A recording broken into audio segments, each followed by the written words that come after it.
suis Prince Théophile Tatissa, prince des chefferies, école, élève, n'est-ce pas, à l'école africaine, à l'école du village et aussi à campus de l'académie, élève des traditions. J'ai notamment fait l'école de la vie auprès de nos autorités traditionnelles, coutumières et des respectables membres des organisations de pouvoir traditionnel. Nous avons abordé un certain nombre de sujets dans le cadre de nos émissions, de nos sujets, de nos cours, de nos leçons à l'école du village. Une série qui demandait beaucoup d'attention. Et maintenant, nous allons aborder une série qui va porter sur les idées reçues. Les idées reçues dans le cadre de la religion, de la spiritualité et des croyances. Dire comment est-ce que les Africains, ce que les Africains croient, les croyances africaines en marge des idées reçues. Donc dans cette série, nous commençons par le premier sujet de la série qui porte sur la représentation de Dieu.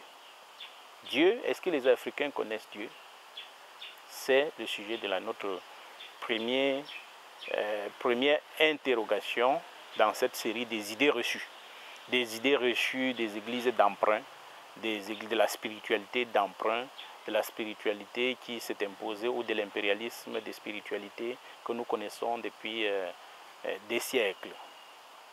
Alors, qu'est-ce que les Africains, avant la colonisation ou en dehors de la colonisation, se disent ou comment représente-t-il Dieu? Et évidemment, Dieu, chez les Africains, représente le premier des ancêtres.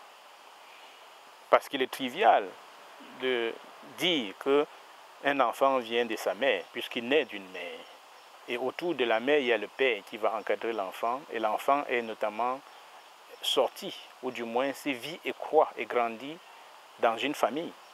Et lorsqu'on parle de la famille en Afrique, on parle non seulement des vivants, mais aussi de ceux qui ont précédé les vivants, donc les ancêtres. Et il est donc conçu tout naturellement que l'enfant vient de ses parents, mais ses parents aussi venaient de leurs parents à eux, et ses parents des ancêtres, ainsi de suite. Et qu'au tout début, au commencement de tout, il y aurait eu un des ancêtres, le premier des ancêtres, le plus ancien, n'est-ce pas, des ancêtres, qui renvoie à l'image du terme Dieu. Donc Dieu, c'est le plus ancien des ancêtres, le tout premier des ancêtres, le plus vieux des ancêtres. Et pour faire recours à lui, les gens expriment leurs besoins, leurs difficultés, mais aussi ils ont l'habitude de faire recours aux ancêtres les plus proches. C'est pour ça qu'on parle du culte des ancêtres. Il s'agit du chemin, n'est-ce pas, vers le premier des ancêtres, et c'est ça qui constitue la religion africaine pour se référer à Dieu. Et les Africains représentent Dieu, utilisent des images, que ce soit des éléments primordiaux comme la terre, comme le ciel, comme les cieux surtout, comme les airs. Ils pensent que Dieu se trouve partout, il est dans tout, et que Dieu se retrouve chez l'être humain aussi. Donc quand un Africain voit l'être humain, il voit une œuvre, une réalisation, une créature de Dieu. Et donc les devoirs de chaque personne vis-à-vis de Dieu, c'est de prendre soin de lui-même qui constitue une œuvre de Dieu. Donc vous devez prendre soin de vous, chacun doit prendre soin de lui-même, prendre soin de ceux qui l'entourent, prendre soin de ceux qu'il rencontre, prendre soin de l'environnement. Parce que si l'environnement devient un danger, l'homme va souffrir, et le devoir de l'homme, c'est de prendre soin, n'est-ce pas, de cette créature qui constitue le cadre de vie, n'est-ce pas, de l'être humain. Donc c'est le devoir vis-à-vis de Dieu. Et Dieu, lui aussi, il a le devoir vis-à-vis des hommes. Il est un être bienveillant vis-à-vis des hommes, il veille sur eux, il répond, n'est-ce pas, à leurs sollicitations de plusieurs manières, et à travers tout, à travers un inconnu, à travers tout être, un membre proche, ou à travers son éclairage en termes de connaissance. Dieu, donc, c'est celui-là qui est représenté comme un être qui a les devoirs, un être qui a les droits. Et le droit de Dieu, c'est cette reconnaissance qui est attendue de nous, dont Dieu a ses attentes. Et Dieu, dans notre vie, se présente à travers ceux qui nous entourent. Il peut être perçu comme la mère qui a donné au monde. Il peut être perçu comme le père, il peut être perçu comme le gardien et le protecteur des enfants.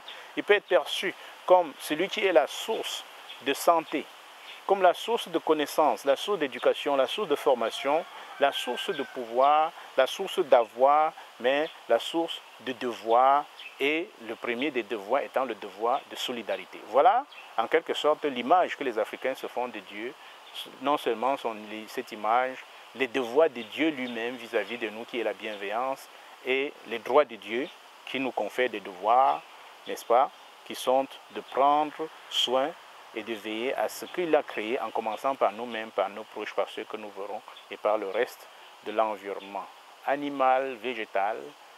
Et voilà ce que les Africains pensent de Dieu. Et de cette pensée, on comprend que les Africains n'ont pas de discrimination, ils acceptent tout le monde parce qu'ils savent que chacun perçoit Dieu à sa manière, et c'est pour ça qu'ils ont accepté, n'est-ce pas, d'autres représentations de Dieu, sachant que la leur ne souffrait de rien, mais que ces différentes visions de Dieu pouvaient cohabiter. Voilà, dans cette première édition concernant les idées reçues, nous avons commencé par dire ce que les Africains pensent de Dieu. Et il en découlera que toute autre chose qui sera présentée pour représenter Dieu, si c'est en conformité ou cela a été connu, n'est-ce pas, des Africains ou non. Aimez cette vidéo, partagez et surtout dites si on convient tous, parce que les Africains c'est nous tous, c'est tous ceux qui regardent, et même ceux qui ne vivent pas en Afrique sont, on dirait, des afro-descendants, l'Afrique étant considérée comme le berceau de l'humanité. On va se retrouver dans la prochaine édition, et dans cette prochaine édition on va s'interroger sur est-ce qu'il existe un opposé à Dieu. À la prochaine édition.